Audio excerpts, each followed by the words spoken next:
Right, good morning, ladies and gentlemen. Can I politely and nicely ask you to quieten yourselves down, please? There will be ample time at lunch for discussions and networking. Right now, I want to kick things off in a timely manner. Good morning for a Tuesday, which is in fact a Monday for all of you. Thanks for joining us here in Brussels for today's event, the Green Deal Industrial Plan, ensuring an energy transition made in Europe, co-organised by Eurometaux and European Aluminium. My name's David Rose. I'll be your moderator for the next 90 minutes. For those of you here in the room and our over 250 online registered participants. So let's get straight down to business with things. Europe's been busy in the kitchen, ladies and gentlemen, cooking green. What's it been cooking up? Well, as you can see on the screen here, we know the Critical Raw Materials Act, just recently published. But in the pot with the Green Deal Industrial Plan, we also have the Net Zero Industry Act, not to mention the third element, the new transition state aid rules. Hey, but let's be honest here, we're not the only meal on the table. We also still already have the IRA. The US published that last year, as we know. Not to mention over 15 years or more of targeted state intervention looking east in China. So with this context in mind, what's our plan today? Well, in terms of aims, before I go on the screen, we want to look at how both the acts, the Critical Raw Materials Act and Net Zero Industry Act, work together within the Green Deal Industrial Plan to secure Europe's clean energy supply chains. With a special focus today, of course, on the newly published Critical Raw Materials Act. As you can see on the screen, we're going to do this in three main phases. I'll kick off in a moment by interviewing Maeve Rutte, the Deputy Director General from DG GROW, to get the Commission's perspective on these areas, on this legislation. Then we'll bring up our panel, of which Maeve will also participate in, bringing together industry and also from Bruegel, the think tank, with their perspective on these issues too, with a focus on what we need to do moving forward as this legislation moves into the next phase of co-legislation, of course, with the Parliament and Commission.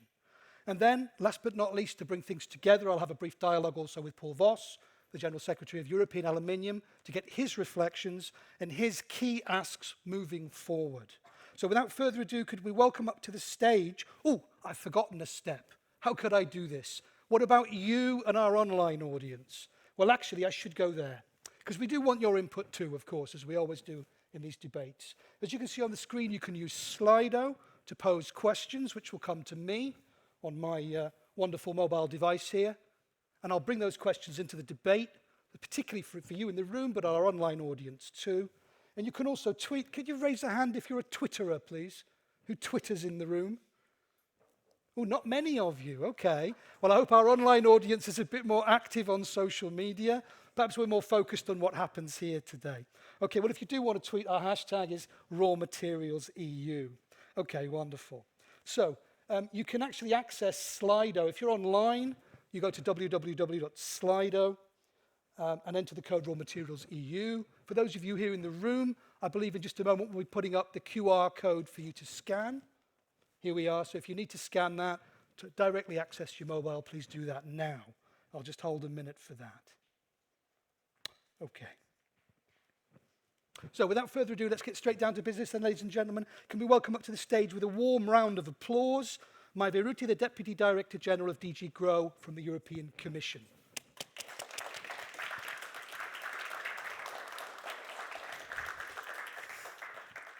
Now, I asked you how to say thank you in Estonian, but I forgot to ask how to say good morning. That's much easier. It's tere. Tere. Okay, tere. Good morning. Wonderful. So I've got some questions for you, just to frame things and get things started today. So first one's, I think, an obvious question for many in the room and online. We'd like to know, just in simple terms, what are the guiding principles behind the Critical Raw Materials Act and the wider Green Deal Industrial Plan? It's clearly rapid action from the EU, but what's the thinking behind it? Well, good morning, everyone. Certainly, the thinking behind it is that we have to now walk our talk. The EU Green Deal plan has been out there now already for more than 2 years. So it's certainly the time to get the raw materials also with better supply than we have had before. And of course, if you look at the overall setting of not only the Critical Raw Materials Act, but also of the Net Zero Industry Act, we have several similarities. We are looking at how to accelerate the actual projects. We look at how to keep up and perhaps also simplify the sustainability criteria that we want to pursue. And then, of course, we also want to make sure that in this growing market, well, more than 600 billion estimated yearly, the growing market of renewable-based and recyclability-based economy, that we are going to have also market share for our European businesses. So all these principles are there to accelerate this transition, to make sure that we have the supplies, and the supplies would be diversified enough, and then, of course, to make sure that through this transition, European businesses would get more business opportunities than before, and we would not be giving away important growth markets to other regions of the world. Okay, noted. So accelerating the transition, diversifying supply, and enhancing opportunities for EU businesses, for our domestic suppliers. With this in mind, then, let's go towards, from thinking behind the plan to impacts. What do you hope will have the biggest impact on driving forward new raw materials projects here in Europe? I liked actually your picture of the cooking, where those of you who really watched it carefully, you saw that besides of the cabbage and the green, there was also something with P and something with S. So if we think in terms of this P and S, of course what we have in mind is that we have to help creation of supply chains which would be much more diversified, much more resilient than today. And we have to ensure that these are done in sustainable ways. So several things come with S. And then, of course, the projects themselves. We have to ensure that there is funding available, that there is skilled labor available, and of course the environmental considerations remain there. But if you ask me what do I hope would be the elements that are most impactful from the proposals that we have put forward, I do think of three items perhaps. Well, first of all, I do believe that the political signal that comes from these new proposals, the political signal that we actually want raw materials to be also produced in Europe, that we want these raw materials to be processed in Europe, and that we need to invest into the recycling capacities as well. I think this political signal is important. So first I would say I do hope that the political signal is going to really kind of get through all these institutional settings and member states, so that, for example, decisions on investments would be made easier. We see that banking sector is not terribly thrilled by these projects, but again, this political signaling should really help us focus our attention on where it's very much needed. So this, I think, is one element that should help. Secondly, really the attention to simplification of the permitting procedures, and again, bringing together all the various players who can help the supply chains to be properly created in Europe. So I would say this kind of a facilitation and acceleration of the existing procedures and processes and bringing the players together is another element which I hope is going to make a difference. And the third element has to do with market. The two acts have, both of them actually, have elements in there which would help create markets for products which are sustainable, and often also products which would come from Europe, or at least where European companies would have better opportunities compared to what we have had in the past. So there you would see in these proposals more attention to, again, criteria about diversification of supply chains, more attention to where raw materials come from, certification schemes of sustainability, and even environmental footprint for raw materials coming wherever they come from, but at least making their environmental footprint known to market participants, so that both businesses and consumers can make informed choices. So these elements, I would say, this kind of acceleration, but also the market creation and this strong political signaling that, yes, we want industry in Europe. this, I think, should help really accelerate the process. Noted. So on your first point you mentioned there about the political signal, I note very strongly the link you make to investment. And I think it's long been said, obviously, that investor certainty is key. So it's interesting to hear that from your side. In terms of the simplification of permitting, I think that's welcome to many, because again, I think we can all recognize what was a bit of an elephant in the room, that permitting was cumbersome, it was slow, and it was becoming a barrier, I think, for many. So unlocking that is clearly a very welcome thing from many. And in terms of the market itself, I'll come on to after about that, but obviously the idea of creating a market that also recognizes environmental footprint of imported materials from third countries, I think, is something that many welcome.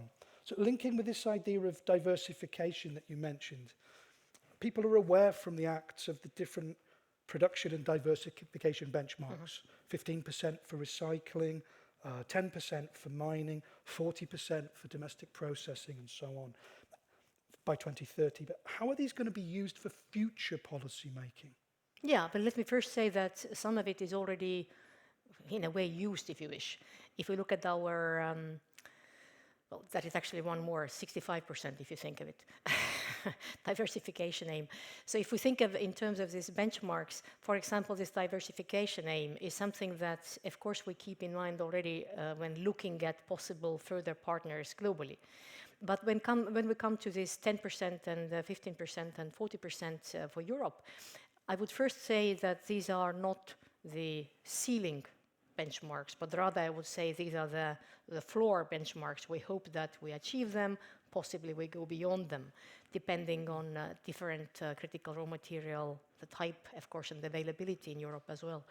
So for some of the raw materials, we know that we have actually abundant deposits in Europe. So maybe with lithium, we will actually manage to get much more of our consumption from European own resources. So it depends a bit also on our deposits, and it depends a bit how quickly we can remove and what will be the final cost on the market. But overall, I do believe that by setting these targets, we again give signal that at least this level we would like to arrive at, and relatively quickly. I mean, for many other areas, perhaps 2030 is not, so close, but for mining, refining, all our heavy industries, 2030 is basically like tomorrow. So we realize that even to arrive at these targets which we have set now in the proposal, even this already is quite some step forward. So the targets or the benchmarks are that to mobilize mines, to mobilize investments, and then at some point when policymakers at national level or here at European level would compare where we actually are compared to this benchmark, then of course it's a moment to reflect, are we moving fast enough or not? Do we need additional measures or not? So it's really a way of not simply saying, yes, we want to accelerate and go forward, but also giving it something kind of a yardstick you can use to see whether we are moving fast enough. Okay, so clear yardsticks there, but I hear also at some point we'll reflect on whether we're making progress on those. When would that point be? Well, it depends also on, I would say, kind of this overall political will, if you wish. You have seen that for the critical raw materials list itself, we aim at renewing it in every 4 years or so. But I would say 4 years or so depends also on what is the assessment of our overall competitiveness situation. And you have shown also, we of course realize that we are not the only ones cooking these green meals in the kitchen, and there are others also moving very fast. So my estimation is that we would, as Europe, need to look at our progress regularly, possibly assessing every second year or so where we are. But whether further measures would be needed, this depends also exactly on the progress itself, and it will depend also on how our international competitors and friends and rivals are moving. If we are losing ground, we may need to move faster. If we are keeping our competitive edge, that maybe allows us a bit more let's say, reasonable pace. But it really depends on all these external factors as well.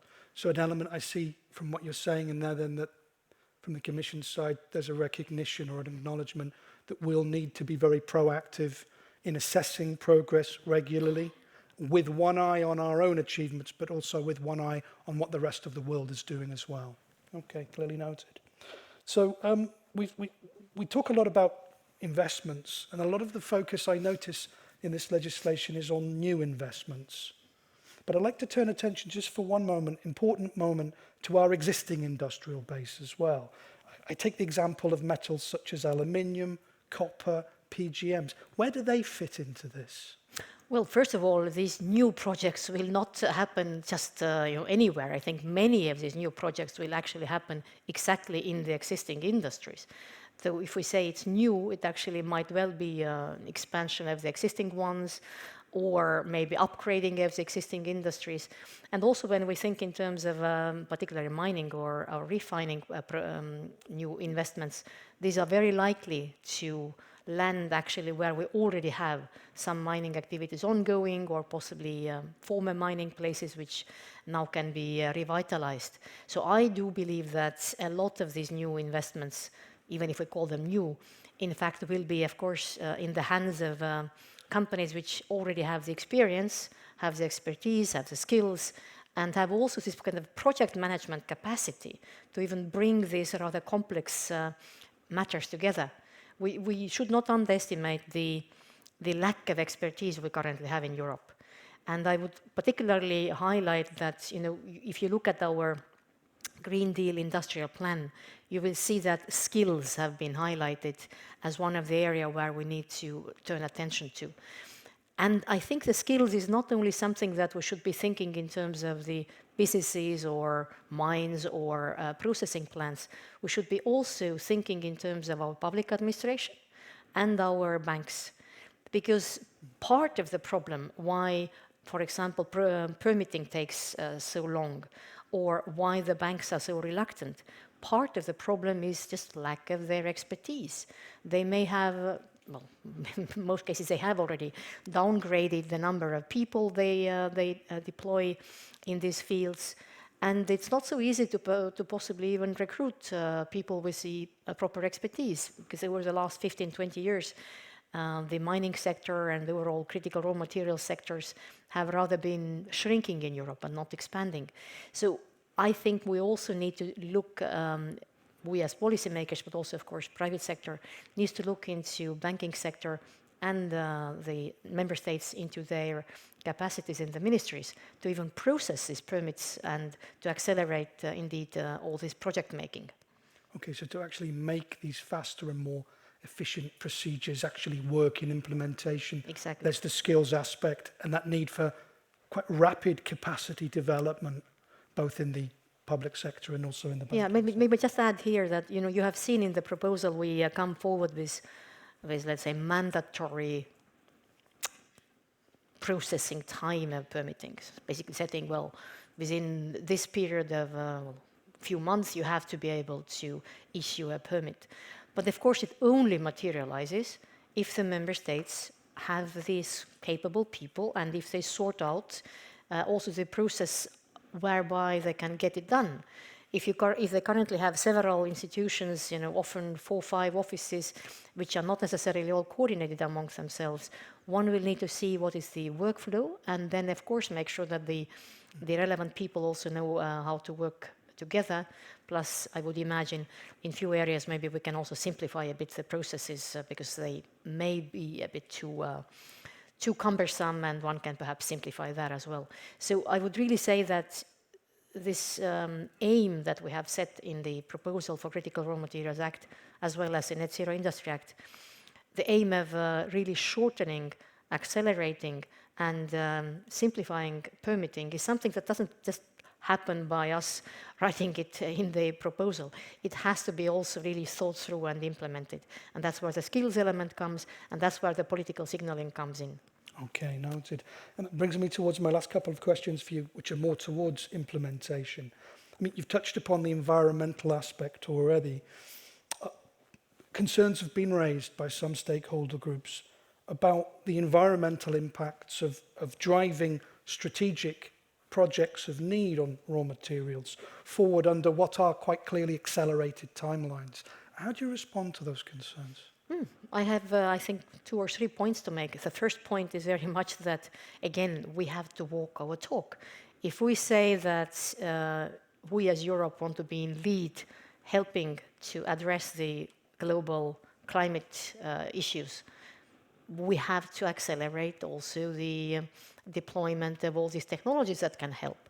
And that is where I would say the time really matters. So for all these people who are concerned about us accelerating the permitting processes, I think the first point is we very much need to accelerate. This is also a global challenge as well as challenge for us in Europe. So that's the first point.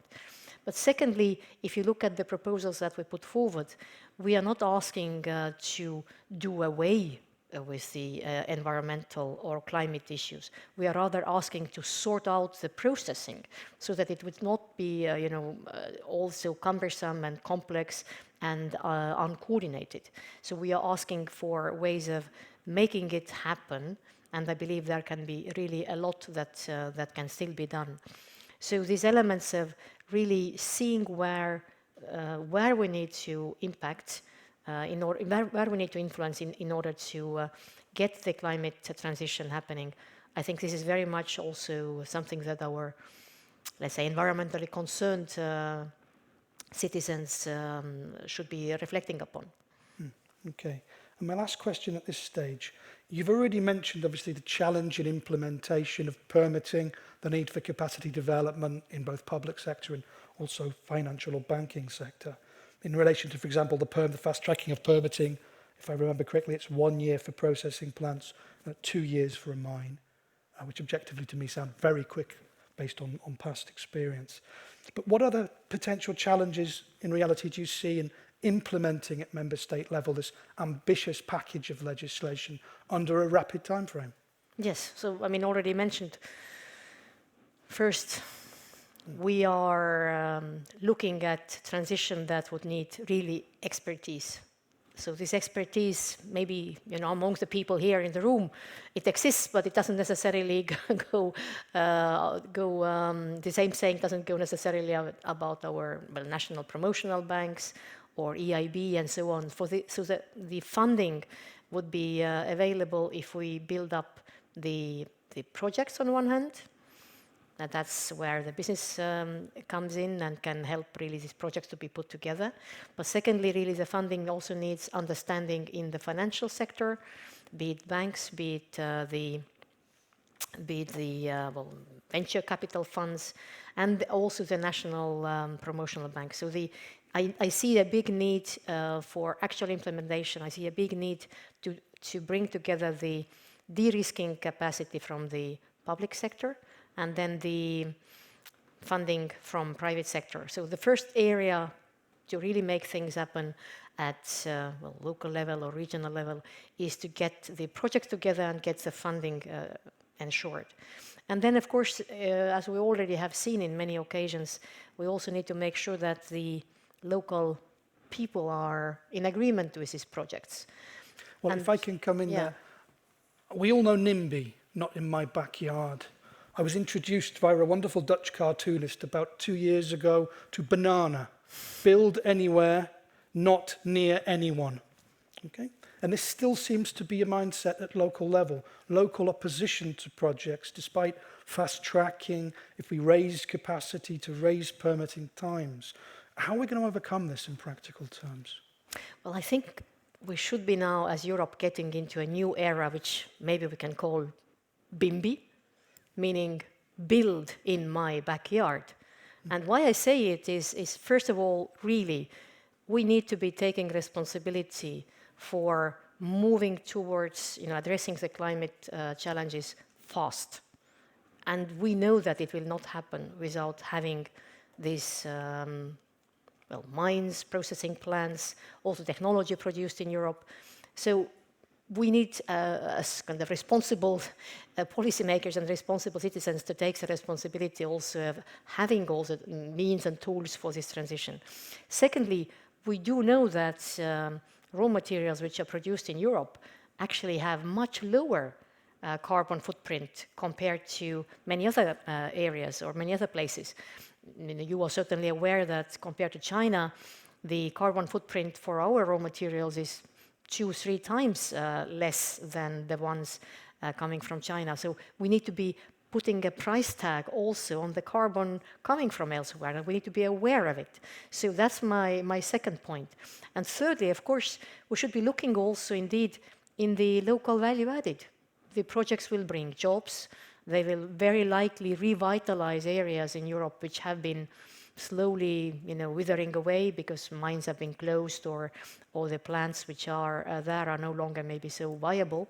So I would imagine that also when one really talks to the people in these areas, there are opportunities for jobs and the revitalization of this often far away or rural areas. So this should actually also convince the local population that there are opportunities for themselves. Plus, maybe fourth point, this is obvious perhaps without me saying it, but European industries nowadays are of course becoming also much more environmentally friendly. So this is also an element to keep in mind, that the criteria are not lowered. We keep them high as we have done in the past as well. Okay, thanks, Mavi. Can we give a round of applause, please, ladies and gentlemen?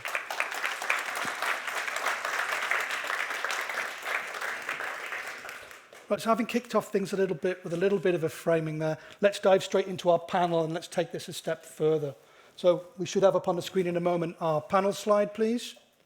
Here it is, wonderful. So joining Mavi, we're going to have Philipp Schlüter, the CEO of Trimet, a family-owned German aluminium company. Frank Dufenbach, the Chief Strategy Officer of Umicore. Many of you will be familiar, of course, with Umicore in its role. And Marie Lemoyle, who's an affiliate fellow at Bruegel. As some of you may know, recently had a report commissioned by the ITRE Committee of the European Parliament into critical raw materials and related areas. So could we welcome up to the stage with a round of applause our panel, please, ladies and gentlemen.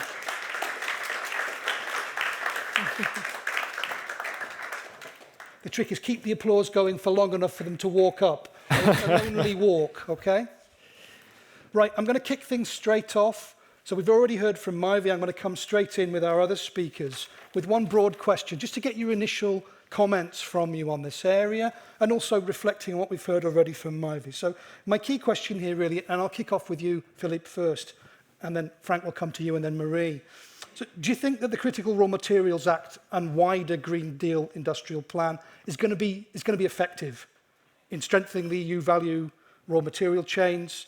And what could or should be improved moving forward as this now goes into the hands of the other co-legislators? So Philipp, your initial reflections, please. So I'm speaking for aluminium and a metal that is not on the list, which is obviously a bit of an elephant in the room. And there's another elephant in the room when we speak of metals, in particular aluminium. It's an electro-intensive process, and to solve any issue that European aluminium producers would have, you would also have to talk extensively about energy. Now we're not going to talk extensively about energy today, I understand, which is fine.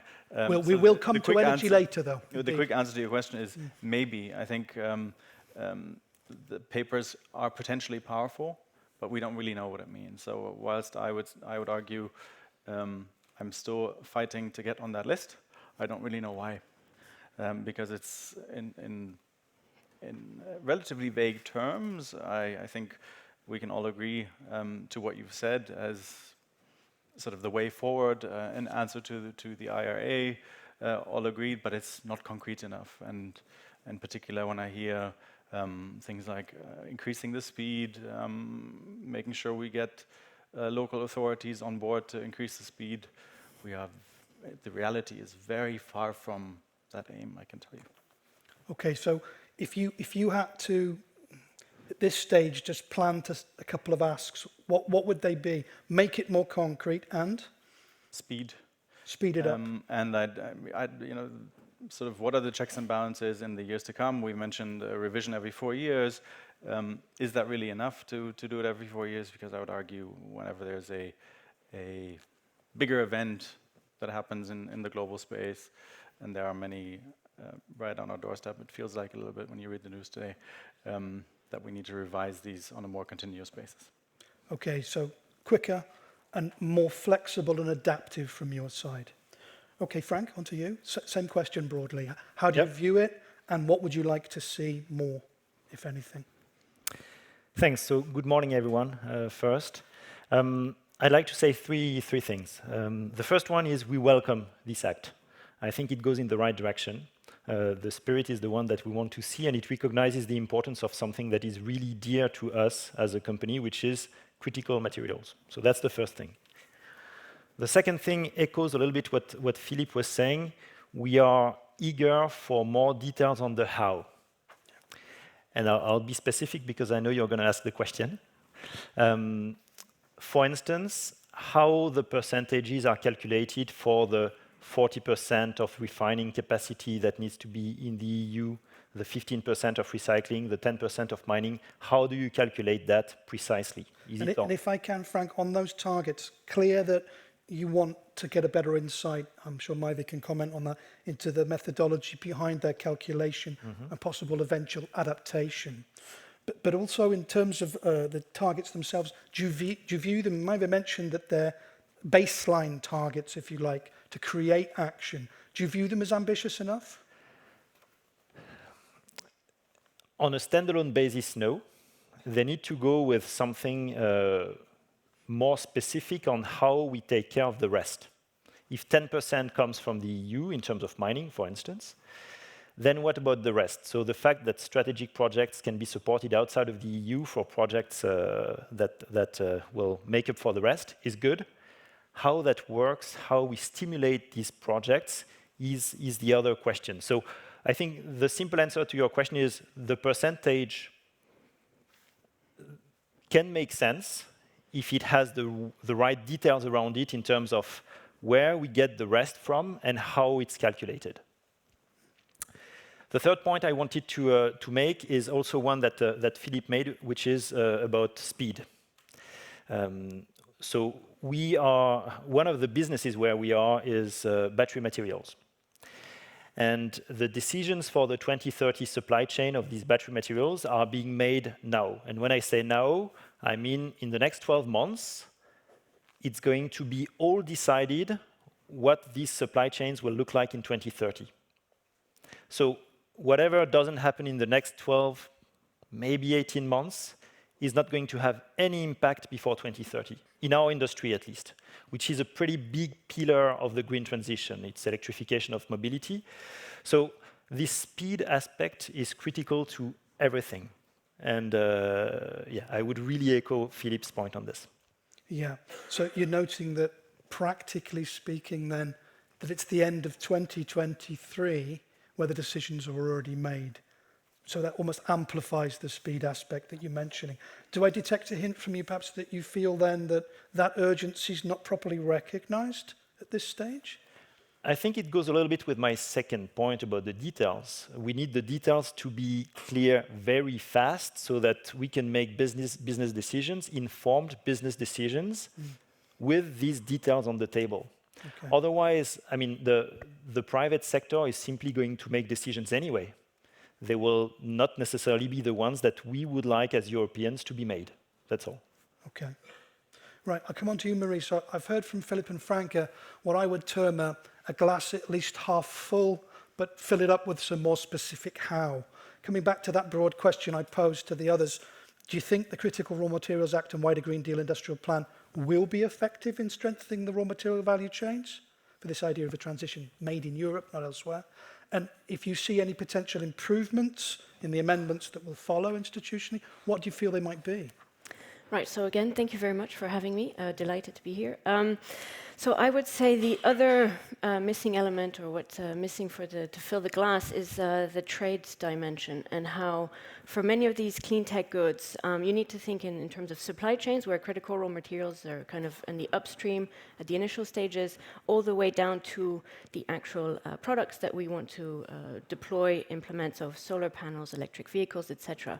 And my reading of this double-legged proposal, the Critical Raw Materials Act and the Net Industry Act, is that it lacks a bit this understanding, or it's not clear how all of these elements fit together, especially in a global context where Europe, as a high labor cost, low energy poor continent, we import a lot of raw materials, or even further down the supply chain, we import a lot of intermediate goods, inputs into our production processes, and then we export, and we're very keen on having access to export markets where we can sell. And so, as Maïva Rute really explained, there's 3 challenges that are trying to be addressed with this package, and they don't necessarily have the same solutions. And so by trying to mix them together, maybe we missed part of the puzzle. So firstly, there's, of course, this supply disruption challenge problem that became very clear with the Russian invasion of Ukraine. We don't want to replicate this sort of mistake. But I see it as a very static problem, right? So if we look at this JRC report identifying all the critical raw materials that currently Europe imports, and so that feed into its current industrial makeup, there are indeed some where we import more than 65% from some countries, but the number for China is 6 materials out of 35. There's 2 we import more than 90% from Turkey, friend, ally. There's 1 where we import 85% from the US, right? So this sort of supply disruption problem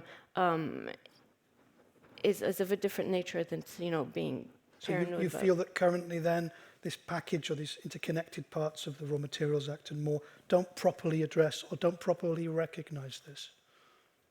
Exactly. So there's some elements in terms of the, for example, the discussion about monitoring, like being very vigilant about measuring exactly this methodology about identifying which elements are critical, which ones have potential supply risks. Proposals about stockpiling. Maybe some of our industry experts have opinions about whether that could be effective, but that's going in this direction of these short-term problems and that respond to the existing composition. And then there's the green transition looking forward, and the predicted boom in demand for these materials, and especially the list is actually a little bit shorter than those 35.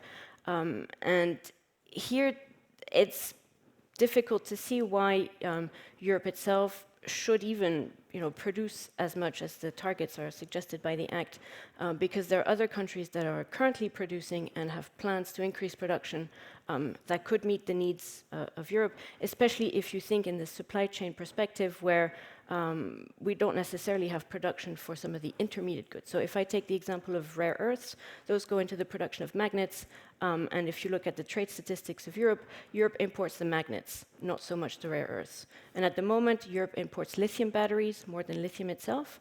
And so that's why I'm saying that all of these pieces fit together in the sense that, if the battery supply chain gets developed, then we will have a direct need for lithium.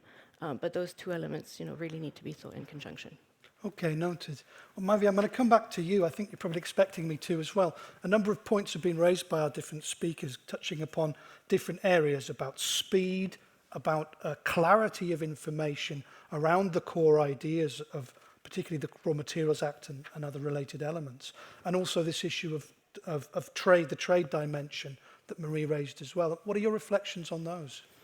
Well, let me perhaps first say that I think as Europe we need to honestly look at ourselves and ask a question whether we want industry in Europe or not. And Marie, I would say that from this angle, yes, it's nice to say that we as Europe, we are the largest trading region already anyhow. If you look globally,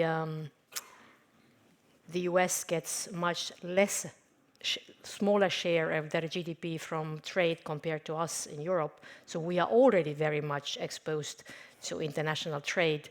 And is this the only way forward?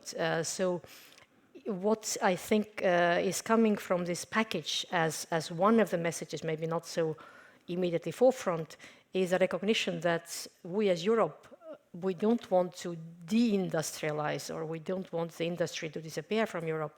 We rather indeed value having industry in Europe, and mining is part of it. So that's maybe one message that I would like to say as an overall comment. Now, second one on trade missing, that is actually a communication that comes with it.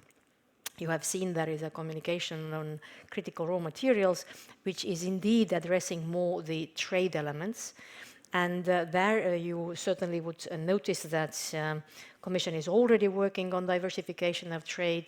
There have been new memoranda of understanding exactly on critical raw materials availability recently developed or signed with a number of new partner countries or a number of countries. I will just mention countries such as Norway, Canada, also actually Ukraine, which has quite an impressive list of critical raw materials. We are working with Kazakhstan, Namibia. So there is already a list of countries with whom recently now the critical raw materials memoranda of understanding have been signed exactly with the purpose of opening up further supplies. And there, of course, our FTAs, our free trade agreements, also have elements for critical raw materials availability. And on this front, Commission is also pushing forward, up with Australia and a number of other countries.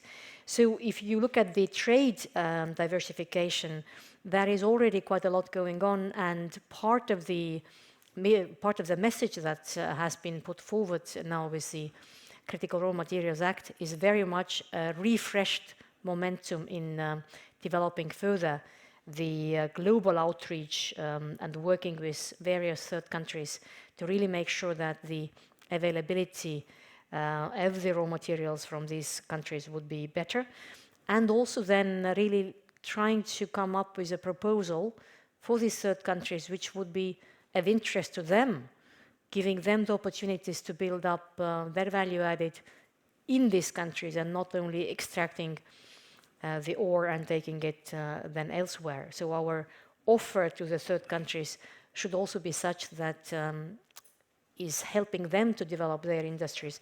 And these are then hopefully also such proposals which are considered of interest by these countries, not only then looking at what, I don't know, China, for example, would be putting forward. Now, another element I want to mention as to the trade aspects. We are already working very closely with the US, and I would like to highlight that although on your slide again, you had China, you had the US Inflation Reduction Act, and you had Europe, of course, when we look at with whom we work and in which way we work together, there is a difference. So with the US, we have a very interesting platform called Minerals Security Partnership, where we work together with a number of actually like-minded countries, including Japan, Canada, Australia again, to look into available project proposals and to coordinate among ourselves so that we would not be undermining each other's efforts, but rather looking for ways of collaborating. So certainly trade element is very, very important, but that's again not the only element. We as Europe also have deposits. We should do our geological surveys better than we have maybe managed over the last 20 years. We should know better what we have. And we should also monitor the markets better. So again, from this Critical Raw Materials Act, you see emphasis on doing surveys so that we know what we have in Europe, emphasis on monitoring markets to know where the possible disruptions build up, and then indeed emphasis on building our own capacities, not only for mining and refining, but also for recycling. As we well know, the recycled raw materials are often with much lower carbon footprint. I mean, I think aluminium is a good case where it's 95% lower carbon footprint. So this is important also to try and capture this opportunity of recycled raw materials in Europe. And the benchmarks are not something that we should take as kind of a binding target. As I said before, they are really benchmarks to mobilize investments, to mobilize private policy or public policy, and then to see when we need to go beyond that, what opportunities we have to go indeed beyond these benchmarks. Right. Now, I'm going to slightly evolve our focus now, reaching out to questions we've had from our audience, both in the room and online. A lot of people Philip touched upon this as the elephant in the room. I mentioned we'd touch upon it, and it's energy, or more specifically, energy prices. So we've thought a little bit about Critical Raw Materials Act, the other related aspects in our cooking, if you like, but we didn't actually consider what's boiling the pot. And let's be absolutely frank about this. Metals production, non-ferrous metals production, whether it's aluminium, whether it's lithium, or anything in between, is energy intensive. And energy prices are clearly at historical highs with the current crisis, with the invasion of Ukraine, but are actually just generally a lot higher than our competitors anyway, aside from that crisis. And I think if I were to ask our industry representatives on the panel, what do energy prices mean to you, they'd just pull a face at me and go, because we know they're a problem. Maybe this is for you, but I'll come back to everyone else as well. To what extent do the energy prices, as an elephant in the room, we can't cook up that pot if we don't have any affordable energy to do it with. Is there not a risk that energy prices are going to derail a little bit this critical raw materials strategy, both in the short and also medium term? Well, it's a bit of an egg and chicken issue here, because of course we all well know that Europe is dependent on getting the energy carriers from elsewhere. This is, of course, the reason why we want very quickly to go through this transition towards more renewable energy, which would be then also produced much more here in Europe. So we are, if you look at the green transition, a very central element there is a transition towards renewable energy, which is often, or I would even say mostly, produced in Europe. But it doesn't happen overnight. And you have certainly seen these impressive investment needs that we have, both for the overall transport sector, which is really tremendous amounts of investments exactly actually in battery technologies and so on, and overall transition in transport sector, but also, of course, in the energy sector, talking about 500 billion, 500 billion annually in the few years that we are now going through. So these are major investments that need to happen. And of course, currently, this is very painful, particularly for the energy-intensive industries. Well, on one hand, one can say, yes, this means that already now the industries in Europe are more energy efficient than perhaps elsewhere, because, of course, our companies here have looked into, will turn every little rock possible to find further ways of becoming more efficient. But there is also a longer-term issue. How long can one face these very high energy prices? Well, on that theme, let me bring it over to Philip and Frank here. When we come on to the energy prices, are you reassured by what you've heard?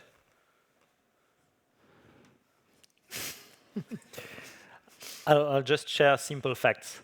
In Europe, it's hard to secure energy really hard to secure green energy below 100 euros per megawatt hour. In North America, we have a project in Canada that's going to start with prices well below 50. That summarizes the situation we are in. Okay. And Philip, how about you? I want to say too little too late is my biggest concern. We are the largest aluminium producer in the European Union, and we are only one of 3 producers that are still even running their aluminium smelters, and we are running them at reduced capacities. We are operating at 1/3 of the capacities in our 3 German smelters and 80% capacity in France. So, when in your introduction speech about potentially solving some of the critical raw material issues that we have by increasing production here, sounds great to me. I'm all for increasing my capacity back to 100% and building additional lines next to my smelters. Happy days, but we are very far from that scenario. Okay, well, the numbers are right, and the issue there is not actually the actual price level doesn't matter, right? It just needs to be competitive versus everybody else. So, okay, we've identified the issue clearly, but solutions? We want to think, okay, this is an issue, this impacts heavily also on the critical raw materials agenda and its effectiveness. So from your side, Frank, Philip, Marie, if you're there as well, solution, how do we deal with this? in the short to medium term, from a company, from a CEO's perspective, what do you want to see linked with the Critical Raw Materials Act that will help you in terms of the energy situation?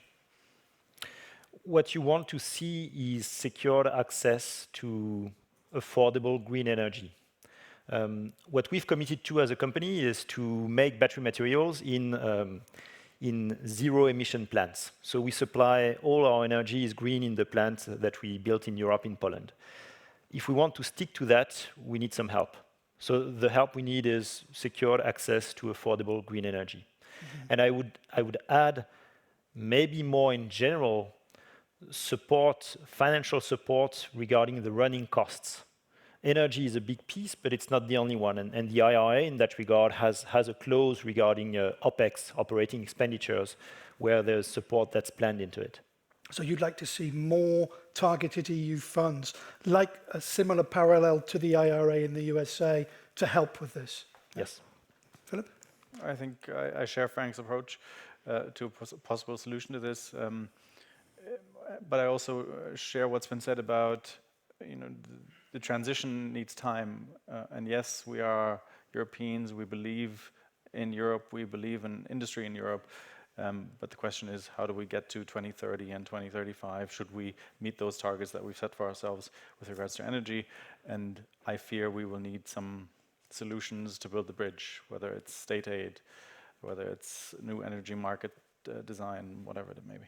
Okay, so further help is needed from your side. Mary, anything to add on that? I do. It's not so much a solution as a very uncomfortable question.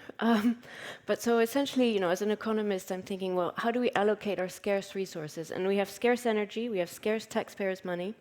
To what extent do we want to allocate those to supporting industries, not necessarily in metals, that at the end of the day have rather unattractive, labor productivity, or they don't pay particularly high wages compared to other industrial activities that we could be devoting our resources to. And so there might be, particular types of products or processes that, just economic forces might force them outside of Europe into more energy-rich locations, especially those that have, high renewable potential. So it's not really. I think the answer is absolutely. You're right. Your last comment is exactly right. If we let markets do what markets do, we will all be rationalized away. Very clear. Now, The question is, do we then sit here in 5-10 years' time and we are the next semiconductor, we are the next magnesium, where all of a sudden somebody who we rely on heavily decides to no longer supply us? Well, maybe a couple more comments here. First of all, again, it's this question of how do we survive the intermediate years. Once we manage as Europe to go towards really this renewable energy basis, you have seen the projections certainly that once we have these large scale, particularly offshore wind parks, where we would have these massive solar energy provisions in Europe, the energy actually cost will drop significantly. But between now and then, how do you survive?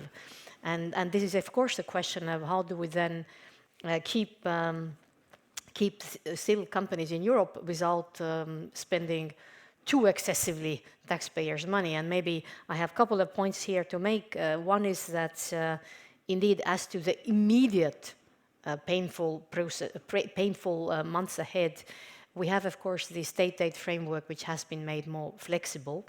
And we all do believe that energy prices already can come a bit further down. They are impacted, of course, by the Russian aggression in Ukraine, but also actually now more recently by some other players taking actions such as OPEC and so on. But nevertheless, so there will be there are opportunities from the state aid framework, which has been made more flexible. So that's one point. But secondly, also the markets and our consumers are moving more towards sustainable products. So we have really a range of initiatives which all go in this direction to allow our consumers to make informed choices towards sustainable products. And for some of these, even some of these raw materials, even aluminium and so on, in the final product, it doesn't make it so much more expensive. And this would allow then, indeed, the consumers to nevertheless go for the more environmental friendly option if they know that indeed these products, be it a car or something else, have been produced with lower carbon footprint. But of course, it's always a matter of also finding a good balance. I think some of the cost benefits, particularly when we talk about China, come also from the very large scale manufacturing. So one will have to also look at these issues of having perhaps more giga scale production in Europe, particularly when we talk about these technologies for renewable energy. So that's the Net Zero Industry Act side of things. Okay. Any reflections on what you've just heard? I think it would be fantastic to have markets for green products, but my reality is very different. I supply all German OEMs. You will all have driven one, seen them on the street, and I lose business for 0.1% of price to the Middle East, who are obviously not nearly as sustainable as me, not nearly as energy efficient as me, and have a much higher carbon footprint in their products. That's the reality. Yeah. So what do you see as the solution to that? Well, I think we're a bit naive to say, we're gonna be able to create markets where the end product doesn't cost more. That's fine, but the reality between buyers and sellers of products is you have a purchasing department at an OEM who says, my job is to reduce price. And whilst sustainability has become a much more important topic over the last 3-4 years, that is still the reality. Okay, so from a consumer point of view, there's an upsurge of request and demand for more sustainable products, but on a market, practical level, price is still king or queen. Sure. So what do you want to see then? More stringent import rules that factor in carbon footprint into imported products to create a more level playing field? What is it that you want to see to resolve that? It should be transparency, right? Transparency should be good for us as Europeans. But that said, I feel like there is already quite a bit of transparency, and it hasn't worked in our favor at all. Okay, noted. Now, I want to very slightly broaden things just for a moment. One question that's come from quite a few different people in our audience is making a link, and maybe this is specifically for you at the start, to other policy areas. I myself have moderated debates over the last 3 or 4 years, chemical policy, environment policy. To what degree? People are raising concerns about not a lack of, but what is the degree of coordination between chemicals policy, between environment policy, linked in with the Critical Raw Materials Act, and how might that have an influence on how effective it's going to be? Yeah. Well, I can tell you not a very big secret, but just a kind of experience of preparing the Critical Raw Materials Act and actually the Net Zero Industries Act. Our collaboration with DG Environment was actually surprisingly smooth.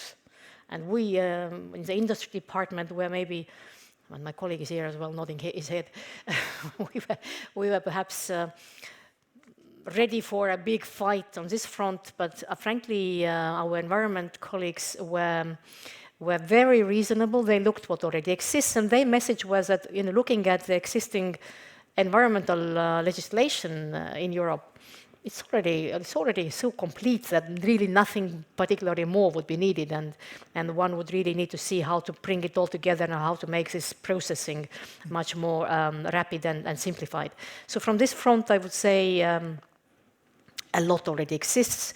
What we need to be looking at, and you have seen that we have actually announced that we need to look into these areas, is really how to make the secondary market work better, like the end-of-life vehicles, the electronic waste, and the overall waste treatment environmental legislation needs to be given, I think, a fresh look, because that's where also many of these raw materials could be recaptured. So that's certainly a big area that needs attention. But secondly, we already started to touch upon it.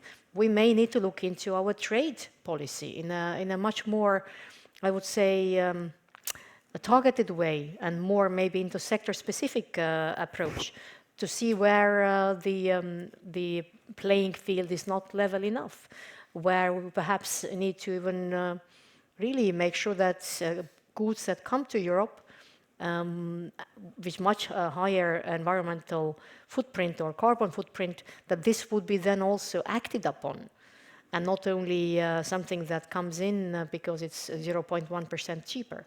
So one has to really look at these elements as well. Okay, now I want to come back now to a question that was raised by a number of our different speakers, and many of our audience through their questions. Coming back to the speed question. We heard clearly from Frank, it's by end of year that strategic decisions are going to be made at a global company level about investments. So nothing past the end of this year will really have an impact pre-2030.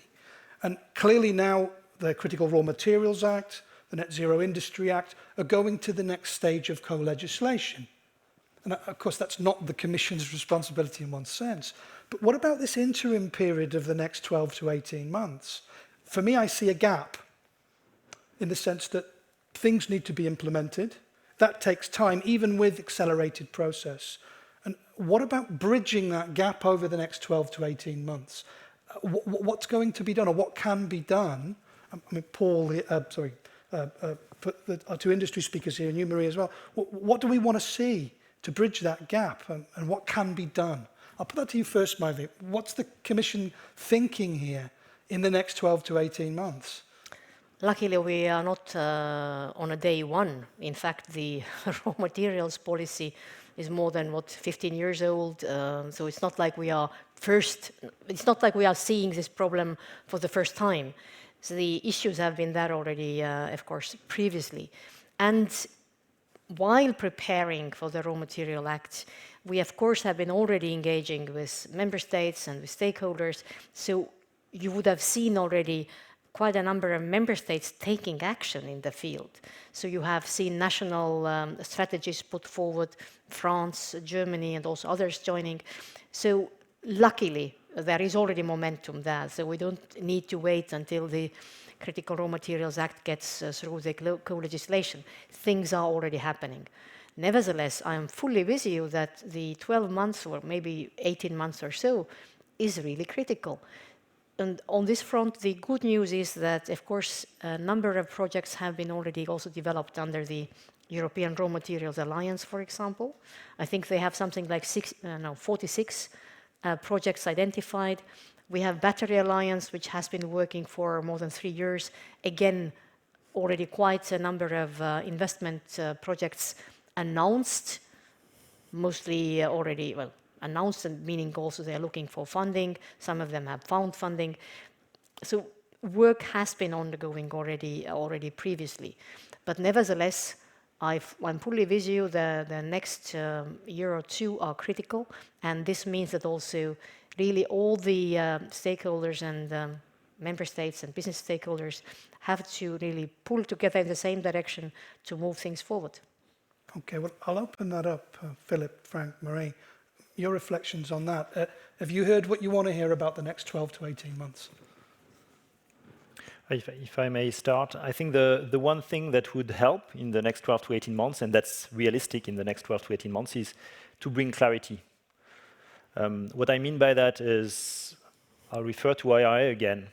Clear statement, if you are not producing as we think is right, your car, in our case that's the end product, is not getting the up to $7,500 of subsidies when the consumers buys it.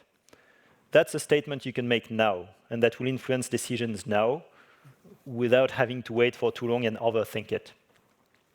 So I think it's that kind of statements, clarity that we need, and maybe also a few lighthouse projects. In our industry, battery materials, again, in the US, there's a local company, Ascend, and it's a public file, so I'm not revealing any secret. They are going to deploy 1 billion of capital, of which 500 million is going to be supported by the state in non-reimbursable grants. I mean, I'm not saying we can do that. I understand taxpayers' money is scarce. But I think that kind of lighthouse project with some clarity will help influence the decisions in the direction that everybody wants.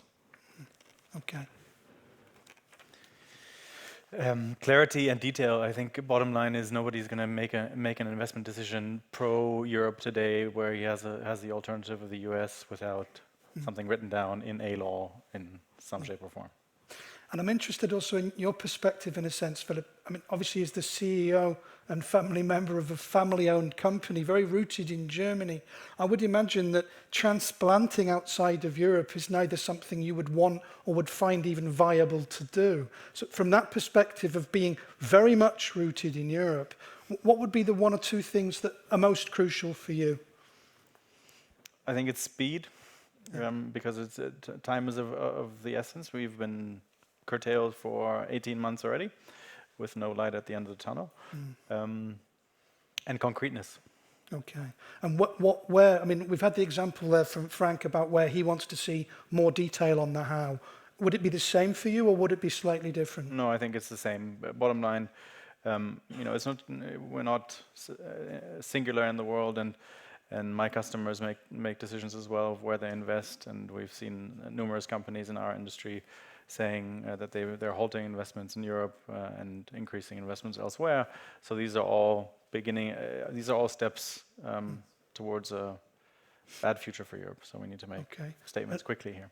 Indeed. And Marie, any perspectives from you? Yes, but not so much on the next 12 to 18 months, because I don't have such pressing considerations. Naturally. But I just want to build on what Maeva Rutte mentioned about how, actually Europe hasn't been twiddling its thumbs all of this time, right? There's actually rather generous support for clean tech, but it tends to focus much more on the innovation and the R&D part of the processes. And compared to the IRA, it's kind of common knowledge that Europe kind of misses the step into commercialization and then entering markets. And that's really where the Americans are very good. And so that's why when we saw this IRA package come, it kind of feels like, well, Europe has been investing very heavily in developing these technologies to reach the stage where they're marketable, and now the Americans are swooping in and collecting them. And so I think maybe that's one of the more pressing concerns that industry might have, is that, having done all of this groundwork, it feels a little bit like the playing field has been very skewed away from that. Okay. Let me point out that the most recent temporary state aid framework, which has been now updated until the end of 2025, even allows for matching state aid. So the state aid framework has really been made very different compared to what we have seen in the many years past. And I say it exactly from this angle that Marie is pointing out. If you look at the overall support available from Europe, the support available for de-risking the projects, I think money-wise, it's comparable to the US Inflation Reduction Act. It's more the question that in Europe, the way of reaching the money has been different. And it has been more geared towards, indeed, innovation. Now, the latest changes in the competition-related state aid rules have actually made it so much more flexible to also be used for actually exactly this transition type of technologies we need now for Green Deal, and to help companies during this difficult high energy cost period. So one should look into it. And as I said, even matching state aid is available in case if indeed investments otherwise would be perhaps going elsewhere, not in Europe. And this is quite extraordinary. So member states, if they wish, they can look into it and try and keep some of these investments indeed in Europe. But nevertheless, the speed of the transition in energy sector, I think, is the thing that will help us, because we are not going to pay our way out of the crisis with never-ending state aids. We need to get the markets going again. We need to get the energy costs down in Europe. And although I understand you have been frustrated by not getting yet the let's say the green markets to this shape that one would wish it to have, many of these new market development or market shaping regulations and laws are not yet maybe in force. We are still working on our eco-design for sustainable products. The battery regulation basically just now comes out.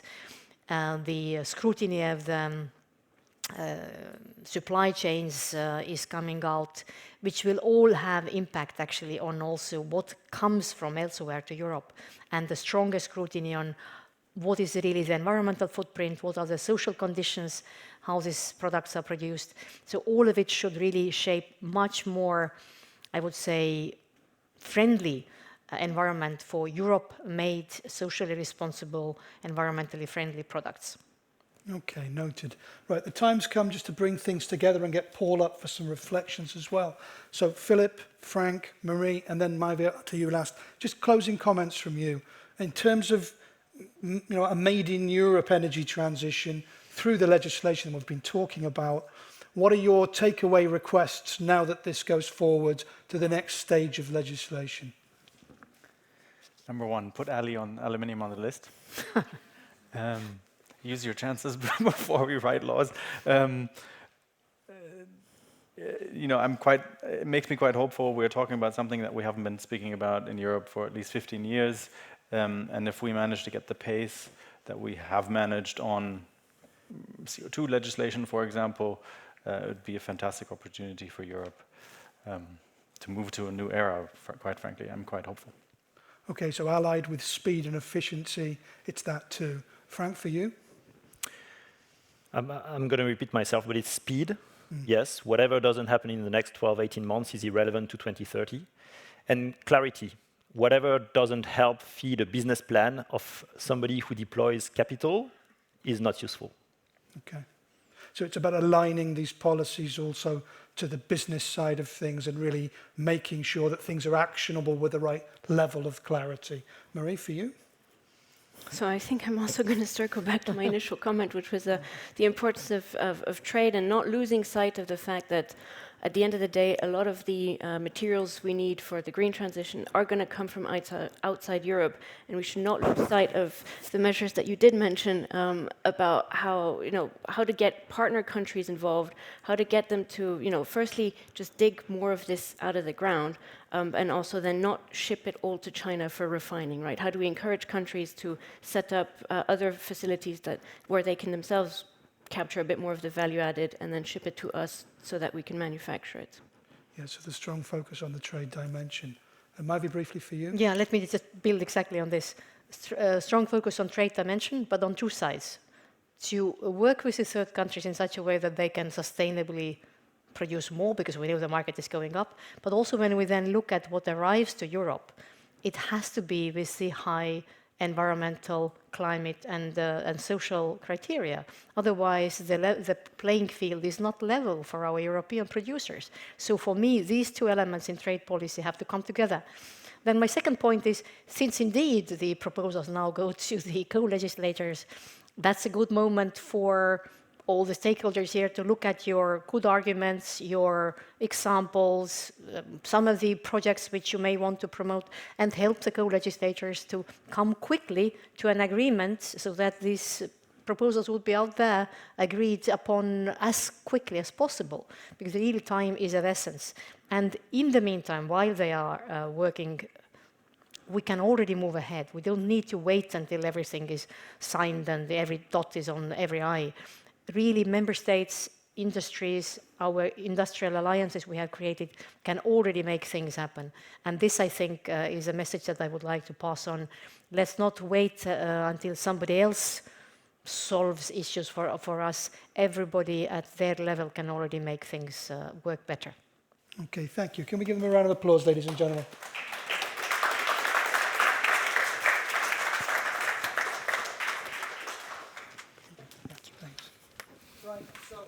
We're about 10 minutes from lunch. You raise a hand if that makes you happy that we're 10 minutes from lunch. I see a lot of hands going up. But let's make those 10 valuable minutes. So I'm going to bring up Paul Voss as General Secretary of European Aluminium. Could we welcome him with a quick round of applause, please? Where do you want me? Yeah? Yeah, that's fine. Just to get some reflections from you to bring things together. So Paul, we've heard a lot of points touched upon, obviously, in the discussions. As we would on such a relevant but also broad topic. So first things first, I'd like your priority reflections perhaps on what you've heard in the discussions and also your optic on the new Green Deal Industrial Plan, Raw Materials Act and so on. Sure. Hi. Hello, everybody. I mean, first thought is there's a lot of consensus up here, a lot that we agree on in principle. And there's very little that was said by any of the speakers, including Maiva, that I wouldn't sign up to today. The need to maintain a vibrant industrial base in Europe, the need to maintain high standards globally so that we don't find ourselves undermined by people who are doing things less sustainably elsewhere. I'm also really pleased to see all the focus on these, well, not emerging areas of policy, but let's say areas of policy where there's renewed interest in industrial policy, raw materials policy. These are very welcome developments. So in principle, I should be happy and relaxed.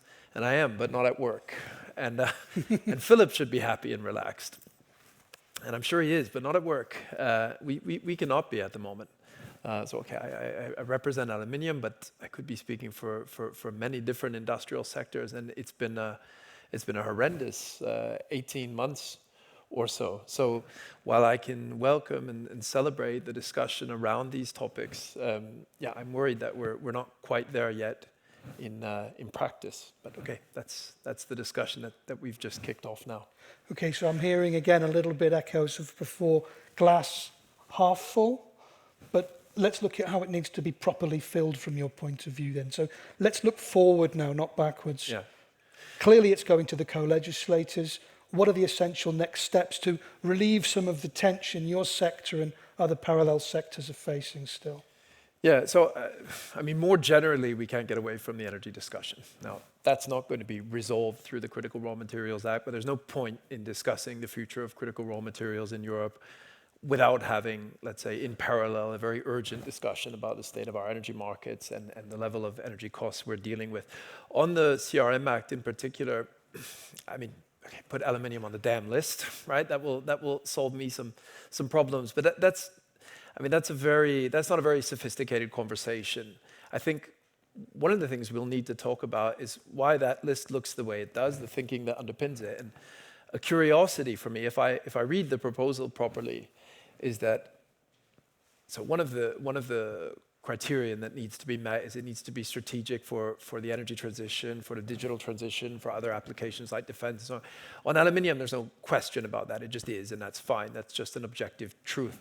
Where we seem to have had a problem is there also needs to be worries about the ability of global supply to keep pace with global demand.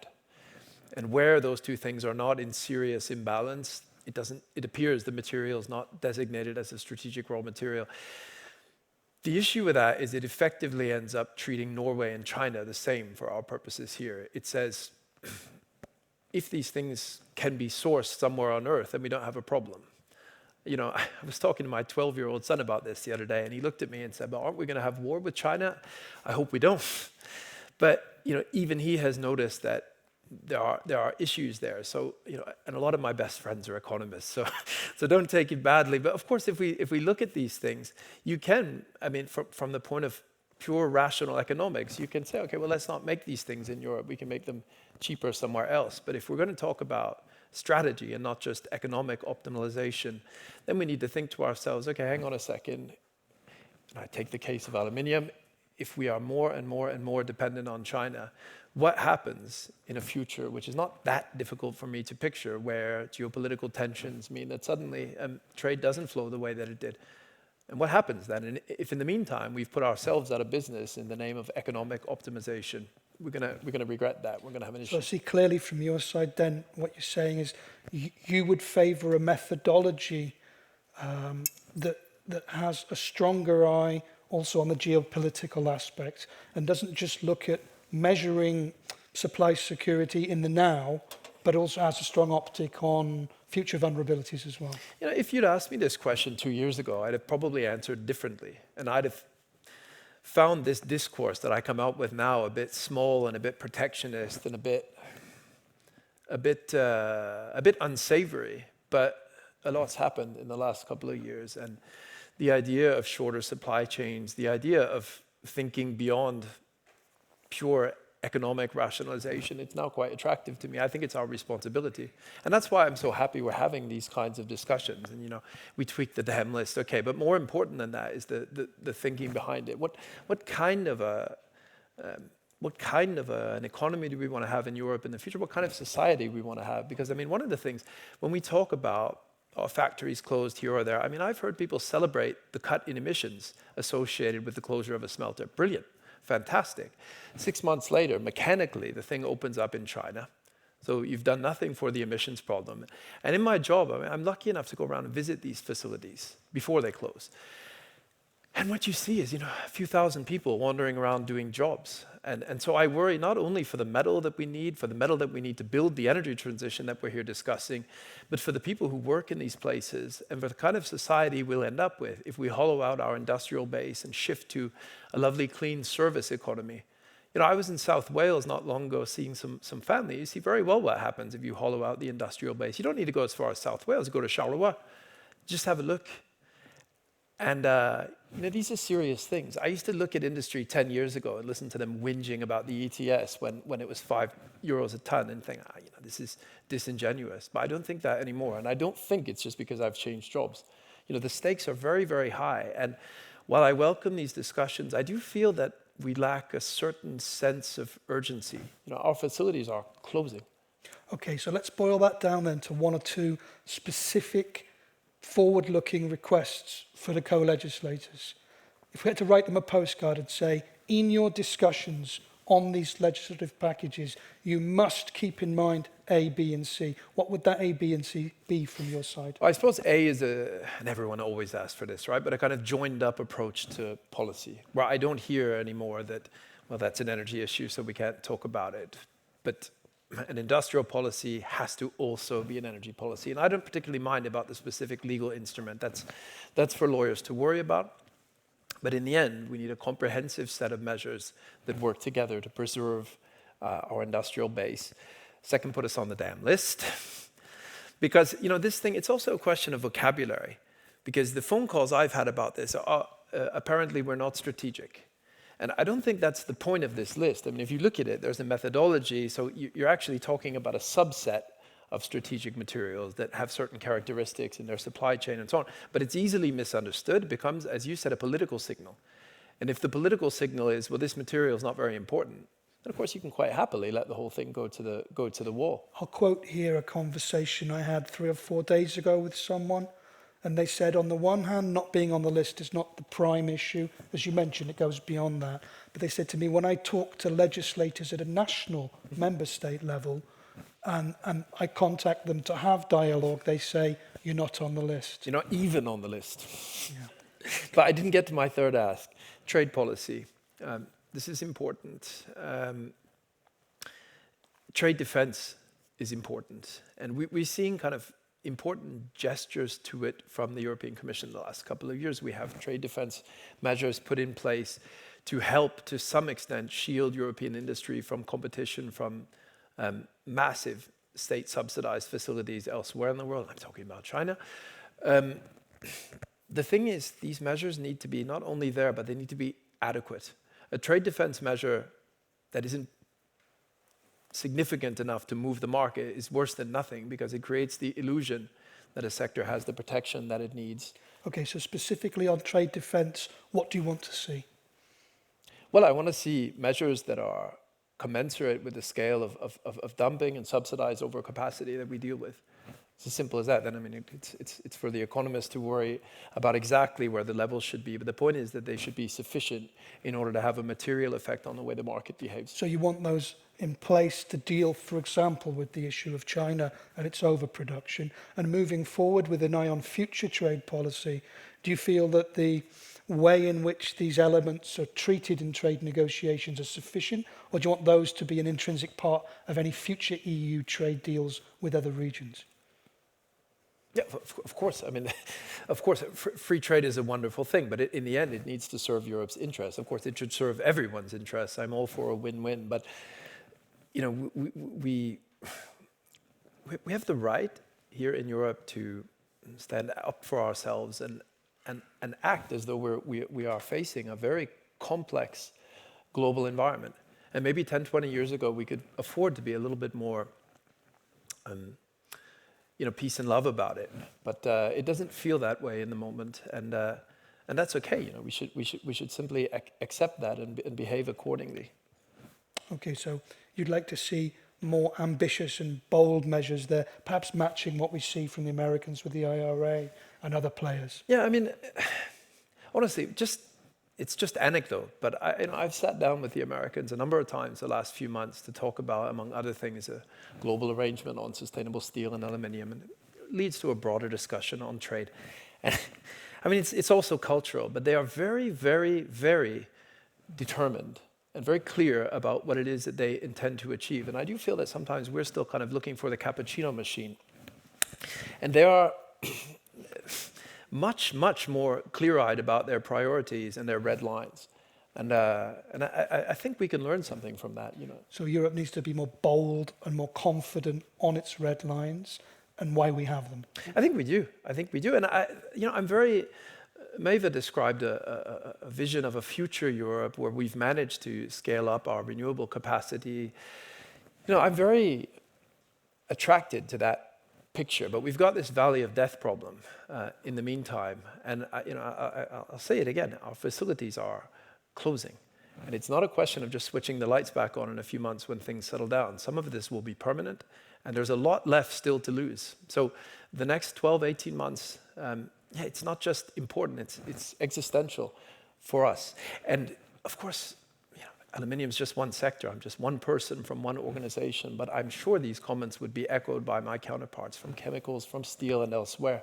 These things matter. Nobody wants a big industrial mess in their back garden. Nobody likes these things, but the choice is simply to see them disappear, take the jobs with them, and do it all worse somewhere else. And there's been a lot of good sense today talked about how we better do these things better and do them ourselves.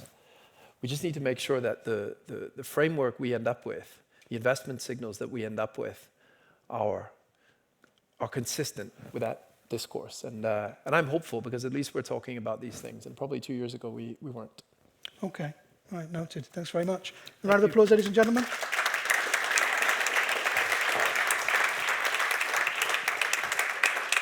For our online audience, thank you very much for being with us. For our in-room audience, lunch is served outside, ladies and gentlemen. Thank you very much. Thanks, Dave. Thanks very much. Well done.